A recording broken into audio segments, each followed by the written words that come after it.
Kisah pemuda kaya, anak bos besar, pemilik 73 perusahaan, yang menjadi cleaning service. Episode 245. Sore yang menjelang petang, hari puasa yang pertama tiba. Kaori yang pulang dari kerjanya saat itu melewati jalan raya, yang di situ ada Rena, yang tak lain, pemilik usaha roti, yang kebetulan saat ini sedang membagikan makanan untuk berbuka puasa. Kaori, yang saat itu ada di mobilnya, dengan berjalan pelan, ia pun lalu dihampiri. Kaori itu diberi roti, beserta menu makanan lain, yang bingkisannya bertuliskan nama restoran miliknya si Rena. Setelah itu, Rena pun berjalan lagi, menuju ke belakang. Ia memberikan hal yang sama ke pengendara lainnya. Ketika membagikan itu, ia pun menjumpai mobil yang dekat di sampingnya. Si Rena itu pun lalu memberikan bingkisan yang di tangannya. Saat dibuka kaca mobilnya, ia tiba-tiba dipanggil namanya oleh seorang dari dalam. "Loh, bukannya kamu si Rena Larazati? Kok kamu ada di sini?" Rupanya itu Niken yang memanggilnya. Si Rena pun terkejut dibuatnya, karena teman sekolahnya yang ada di mobil ini. Kemudian Rena pun bilang, "Loh, kamu Niken, kok kamu di sini? Lagi mau kemana ini?" Niken menyahut, "Ini Rena. Aku habis pulang kerja. Kebetulan lewat jalan ini." Kemudian secara tiba-tiba, Niken tanpa sadar bilang, "Oh iya, kenalin nih teman-temanku. Yang baju putih bernama Shirley. Terus yang mengemudi di depan ini, cewek paling cantik sendiri namanya." Saat akan menyebut itu, Niken langsung terdiam. Ia lalu melihat temannya, karena jadi tersadar, yang dikenalkan ini, namanya juga sama. Kemudian Niken berkata, "Tunggu ini, saya ulangi lagi. Ini temanku yang pegang kemudi. Namanya Rena, si Rena Larazati." Ketika mendengar itu, si Rena pemilik usaha roti, ia belum mengerti. Dikiranya Niken bercanda, hingga Renanya Yudis itu menjelaskan, "Kenalin mbak, namaku juga Rena. Saya baru tahu ini, kalau nama mbaknya ternyata sama." Renanya Yudis itu tersenyum. Ia melihat wanita yang diajaknya bicara. Begitu pula sebaliknya. Jadinya, di antara mereka pun saling ada keterkejutan. Si Rena pemilik restoran lalu menjawab, "Oh, ternyata nama mbaknya seperti yang disebut Niken. Salam kenal kalau gitu. Senang bertemu Mbak Rena juga." Niken dan Shirley tersenyum bersama. Mereka tak menyangka menemui kejadian ini. Lalu bingkisan makanan itu diberikan. Niken menerimanya, begitu pula Shirley. Kemudian si Rena pun bilang, "Oh iya Niken, kapan-kapan mampir ya. Itu aku buka restoran di situ." Niken lalu melihatnya, apa yang ditunjukkan Rena, yang ternyata letaknya tak jauh dari tempat usahanya Yudis. Jadinya Niken itu mengira, berarti yang diomongin Yudis kemarin, dianggapnya tak mampu bersaing. Itu restorannya Rena. Lalu ia pun menjawab, "Iya Rena, aku akan mampir ke tempat kamu. Tapi sekarang aku jalan dulu ya." Setelah itu, mereka pun mengucap salam, saling berpamitan. Kemudian si Rena melanjutkan lagi, membagi-bagikan makanan. Sementara, Kaori, yang lagi di perjalanan pulang, saat itu ia merasa seperti punya pengalaman baru, karena pertama kalinya ia mendapat menu makanan secara tanpa bayar untuk buka puasa di jalan. Maklum, Kaori itu semenjak dulu tak pernah menerima seperti ini. Lalu ditaruhlah makanan itu di samping kursi mobilnya.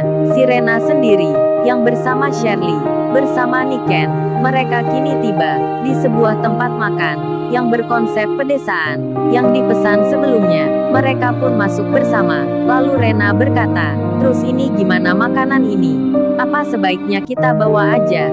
Kan sayang kalau ditaruh di sini." Niken pun menjawab, "Iya nih, kita bawa aja. Ntar di dalam kita pesan hanya minuman." Si Rena pun menyahut, "Tapi kita nggak enak nih. Apa boleh nanti bawa makanan dari luar?" Niken lalu menjawab, "Kalian tenang aja, ntar aku yang bilang, karena gua kenal sama pemiliknya." Dan mereka pun masuk dengan membawa makanan tersebut. Di lain tempat, Kaori sudah sampai di rumahnya sendiri. Kemudian ia ditanya mamanya, "Kamu kok pulang rada terlambat gini Kaori?" Kaori pun menjawabnya, "Ini Ma, tadi mampir dulu ke rumah teman. Terus jalanan juga macet. Mamanya lantas bicara, ya udah kamu mandi sana. Kemudian beliau melanjutkan bertanya, terus ini kamu bawa apa Kaori? Kaori pun menjawabnya, ini mah tadi di jalan. Sewaktu Kaori pulang, ada orang yang memberikan konsumsi. Kaori dikasih orang itu. Katanya untuk berbuka puasa. Ini mah bingkisannya. Mamanya menyahut, kamu kok mau aja Kaori? Kan kamu bisa beli sendiri. Itu kan untuk orang yang membutuhkan, yang sedang puasa di jalan. Kaori lalu bilang, iya sih ma, tadi Kaori udah nggak mau. Tapi dipaksa aja, katanya nggak apa. Ya udah Kaori menerima, daripada nolak ma, entar dibilang sombong. Mamanya pun menyahut, kalau gitu entar kamu harus makan itu. Menghormati yang mengasih, Kaori menjawabnya, baik ma. Lalu Kaori pun masuk ke kamar.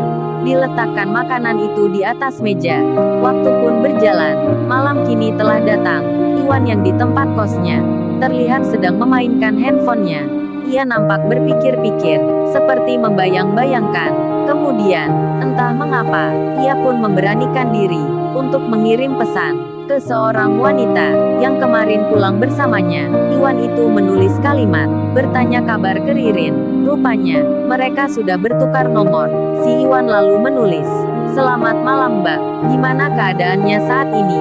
Baik-baik ya. Pesan pun terkirim. Tak lama kemudian, Ririn pun membacanya. Lantas ia pun membalasnya, alhamdulillah Mas Iwan, saya baik-baik saja. Mas Iwan gimana ya saat ini? Apa sudah istirahat ya? Iwan itu pun menerimanya, tersenyum-senyum sendiri jadinya. Meskipun itu tulisan, si Iwan merasa deg-degan hatinya. Tak butuh waktu lama, ia pun membalasnya, terima kasih Mbak Ririn, saya sudah istirahat ini. Terus apa mbaknya? Sudah istirahat pula, atau langsung kerja hari ini? Ririn pun menulis di handphonenya itu. Ia menjelaskan hari ini belum istirahat, karena langsung kerja, menyelesaikan laporan. Pesan pun terkirim. Tak lama berselang, Kaori, yang sudah makan dan mandi, yang ada di kamarnya sendiri, kini ia akan menelpon Kenshin. Karena memang dianggapnya, Kenshin sudah kembali dari luar negeri. Saat dibuka WhatsApp-nya, dengan sebelah jarinya, Kaori pun menggeser nama-nama ke bagian paling bawah. Ketika melihatnya, dirinya pun jadi terkejut, karena nampak nama Kenshin, yang sudah mengirim pesan, semenjak beberapa jam yang lalu. Terlihat di waktunya pun, dini hari sekali. Kaori langsung membukanya, ia pun membacanya. Kenshin yang menulis, dengan ungkapan, maaf sebelumnya, apa ini salah kirim ya? Kok bilang kata sayang ke nomorku ini? Namaku kan Kenshin, bukan lelaki yang bernama Randy. Kaori membacanya, sempat terkejut dibuatnya. Dalam benaknya ia bertanya, kok ini? Dia kira salah kirim sih. Kan emang aku kirim ke nomornya. Kaori pun lalu berpikir, kemudian ia mengerti mengapa Kenshin menulis ini. Lalu Kaori, dengan raut mukanya yang terlihat rada cemberut, ia pun membalasnya. Kaori itu menulis, emangnya Randy itu siapa? Kamu kok bilang gitu? Cemburu itu boleh, tapi jangan gitu dong. Masa kamu nuduh aku nulis sayang ke Randy? Itu namanya suuzon, dosa tahu.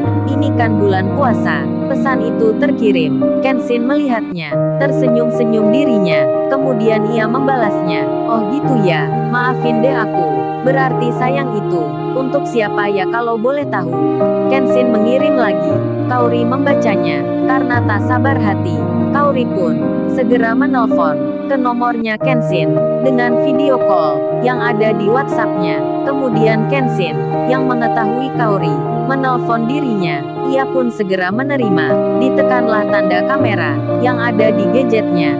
Video call pun tersambung. Mereka pun saling melihat. Kaori lantas berkata, kamu kok gitu sih bilangnya? Aku aja lihat kamu waktu dekat sama cewek lain. Nggak bilang seperti itu. Kenshin menyahut, sembari tersenyum. Ia berucap, emangnya yang kamu lihat itu aku dekat sama siapa Kaori? Kaori pun langsung saja mengambil handphone satunya. Dicarilah foto Kenshin yang bicara sama Rena, yang diambil waktu kemarin. Kemudian diperlihatkan ke Kenshin. Kaori lalu bilang, ini loh foto kamu maksudnya. Kenshin melihatnya, ia pun langsung berkata, sembari bercanda, loh, kamu kok bisa Kaori mendapat foto itu? Dari mana ini? Apa jangan-jangan kamu bisa paparazzi?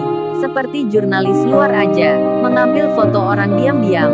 Jadi karena ini ya, kamu kemarin nampak lain. Seperti nggak mau bicara sama aku. Telepon dan pesanku gak kamu jawab. Ternyata ada yang lagi cemburu. Jangan begitu Kaori. Bertanya dulu. Jangan suuzon. Kaori langsung menyela. Ih bisa aja kamu balasnya. Emangnya siapa yang cemburu? Jangan bawa perasaan gitu ah. Kenshin kemudian bilang. Kaori aku tak makan dulu nih. Udah maghrib di sini. Kaori menyahutnya. Kamu bercanda aja. Ini kan jam 1 malam. Kok bilang maghrib? Kenshin menjawabnya. Itu kan di tempat kamu Kaori. Kalau di sini kan beda. Baru menginjak maghrib. Kenshin lalu mengarahkan kamera ke dinding tempat hotelnya, yang di situ ada tulisan The England Country, Britannia Hotels. Kaori pun bertanya, loh, berarti kamu beneran ini belum pulang?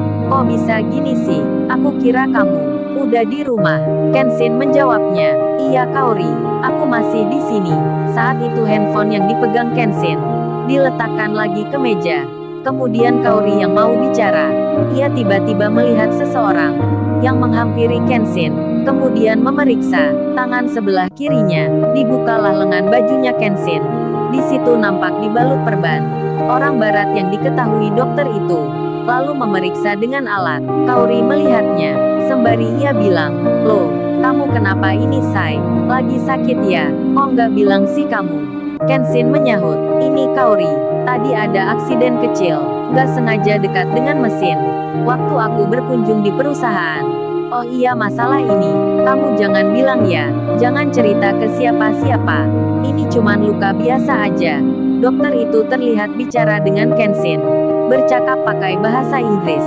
Kaori melihatnya. Ia bisa mendengarnya, mengerti pula maksudnya. Kemudian ia pun merasa khawatir, menjadi panik.